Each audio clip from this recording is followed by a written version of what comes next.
Thank you so much, Madam Speaker. This is an amendment to prohibit the transfer of cluster munitions pursuant to this legislation, and I'd like to begin by yielding 2 minutes to my distinguished colleague from California from the Armed Services Committee, someone who has led this Congress to try to stop the transfer of cluster munitions, the gentlelady from California, Ms. Jacobs.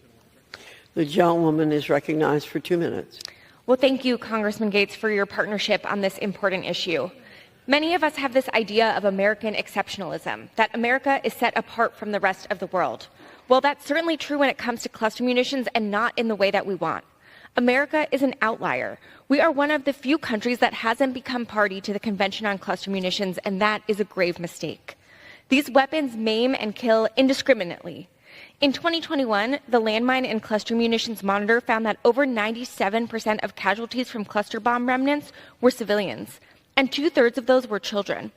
That's because these bomblets are small, colorful, and interesting shapes, so to children they look like toys. So when kids find these unexploded bomblets stuck in trees or in the water or simply on the ground and try to pick them up and play with them, they can lose a limb or their life in the blink of an eye. And unfortunately, there's no amount of guardrails or promised precautions for cluster munitions that are enough. These weapons are unpredictable, and the human cost is far too high to justify. Now, let's be clear. This isn't about one country. This is not about Ukraine. This is about protecting civilian lives and ensuring our national security all over the world. Because sending these weapons anywhere makes us complicit in unavoidable civilian harm and creates blowback that undermines our national security.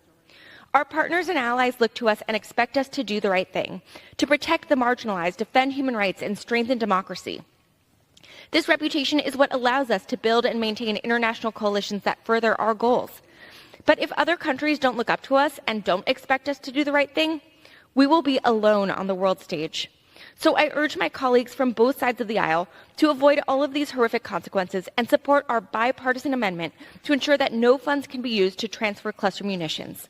Thank you, Congressman Gaetz. I yield back. Cluster munitions fill a needed gap right now. And I would observe that we cannot have a goal of creating parity with the Ukrainian military and the Russian military. If that's the case, why not send nuclear weapons? These cluster bombs are indiscriminate. They've killed tens of thousands of people. And you just heard my colleague say that when this is all done, we'll be right back here on the floor appropriating money to demine the cluster munitions that we're now sending, which seems ludicrous to me. But I would love to yield 1 minute to the distinguished ranking member if she has any thoughts on the matter.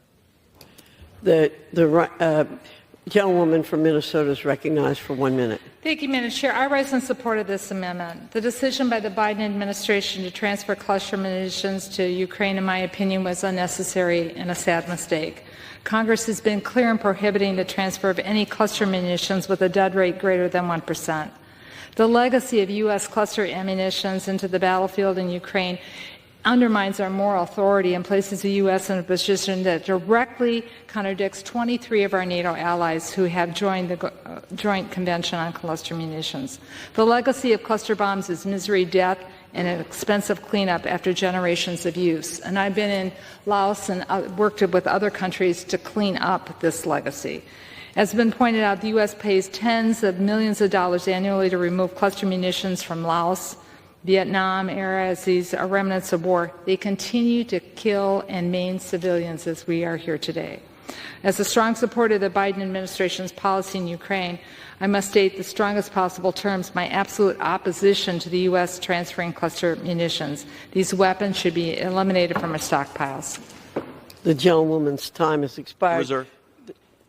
I reserve. The gentleman has the only time, so the gentleman is recognized. Oh, thank you, Madam Speaker. I appreciate the bipartisan support for this amendment. I would also want to thank Mr. Massey of Kentucky and Mr. McGovern of Massachusetts on the Rules Committee for having made this amendment in order. And I look forward to us working together to ensure that we've got humane policies when it comes to our munitions. And just to respond to the argument that there's somehow a Taiwan nexus here, I study the war games and the plans around Taiwan pretty extensively, and I have seen no scenario in which we believe that the appropriate utilization of munitions in Taiwan is going to require cluster munitions. It's largely going to be torpedoes, sea mining, but cluster munitions certainly have. I mean, we're still demining the cluster munitions in Laos. So we can make, I think, a wiser choice now, and one certainly that doesn't put any of our allies in jeopardy.